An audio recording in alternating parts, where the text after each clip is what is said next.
এক ধর্ষণ মামলা এখনও চলমান। এরই মধ্যে আরও এক কিশোরী দিলেন চাঞ্চল্যকর অভিযোগ। ভারতীয় পেসার যশ দয়ালের বিরুদ্ধে আবারও ধর্ষণের অভিযোগ তুলেছেন এক কিশোরী।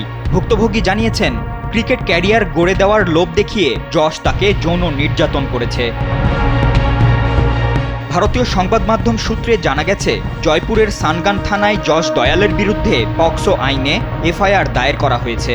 অভিযোগ অনুযায়ী 18 বছরের কম বয়সী মেয়েটিকে ক্রিকেট ক্যারিয়ারের স্বপ্ন দেখিয়ে এবং ব্ল্যাকমেল করে 2 বছর ধরে শারীরিক ও মানসিক নির্যাতন করেন রয়্যাল চ্যালেঞ্জার্স বেঙ্গালুরুতে খেলা বিরাট কোহলির এই সতীর্থ। ওয়ালটন এখন দেশের সীমানা পেরিয়ে পৌঁছে গিয়েছে 50টিরও বেশি দেশে।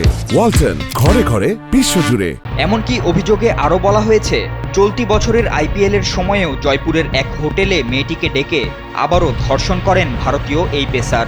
যদিও এর তদন্ত এখনও চলমান, তবে ভারতের শিশু সুরক্ষা আইন অনুযায়ী যশ দোষী সাব্যস্ত হলে অন্তত 10 বছর থেকে যাবজ্জীবন পর্যন্ত কারাদণ্ড হতে পারে। তবে এটাই প্রথম নয়। এর কিছুদিন আগেই যশ দয়ালের বিরুদ্ধে আরও একটি ধর্ষণ মামলা দায়ের করেছেন এক নারী। তার অভিযোগ, 5 বছর ধরে সম্পর্কের প্রতিশ্রুতি দিয়ে শারীরিক সম্পর্ক গড়ে তারপর তার সঙ্গে প্রতারণা করেন যশ।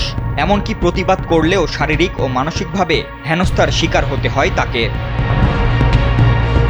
এখনও ভারতের জাতীয় দলের জার্সি গায়ে ওঠেনি যশ দয়ালের, শুধুমাত্র খেলেছেন আইপিএলে। তবে মাঠের বাইরের এসব ঘটনায় এখন তার ক্যারিয়ার ঘোর অনিশ্চয়তায়। ফাতেন ইশরাক, কালবেলা।